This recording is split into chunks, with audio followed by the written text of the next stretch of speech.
Un autre chantier à Anu, le site de Plopsacois prend forme. Les toboggans sont installés et les aménagements intérieurs avancent bon train. Malgré le Covid, le chantier n'a jamais été à l'arrêt et le planning devrait être respecté. L'ouverture est prévue pour le mois de décembre, comme nous l'expliquent Sophie Drizen et Alexandre Mours. Difficile de ne pas le remarquer, route de Landenne à Anu, le complexe Plopsacois est sorti de terre. Le bâtiment est la copie améliorée de son cousin flamand de la Panne, avec piscine à vagues, toboggan, bain à bulles et pleine de jeux aquatiques. Tout est encore en chantier, mais le complexe prend forme. Les premiers tests de la rivière sauvage ont pu être effectués il y a quelques jours. Au niveau technique, tout marchait, tout est bon. On doit encore faire quelques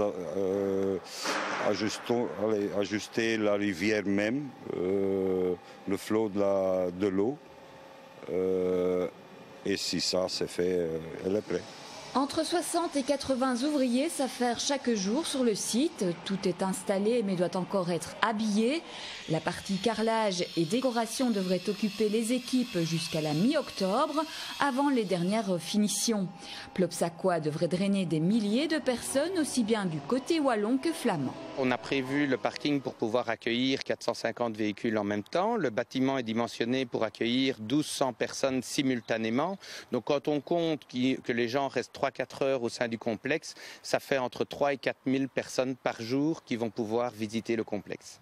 Et dans ce bel ensemble ludique, c'est le sport, le point de départ, avec une nouvelle piscine pour Landenne et Anu. Le bassin compte 8 couloirs et est déjà entièrement carrelé.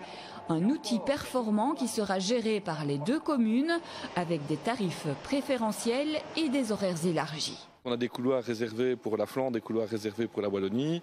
Il y a une entraide entre nous. Parfois, on a besoin d'un peu plus de couloirs, donc on emprunte à la Flandre, mais on le rend un peu plus tard. Donc il y a vraiment cette symbiose assez sympathique entre nos deux communautés. Et puis plus de 100 000 élèves qui vont venir ici.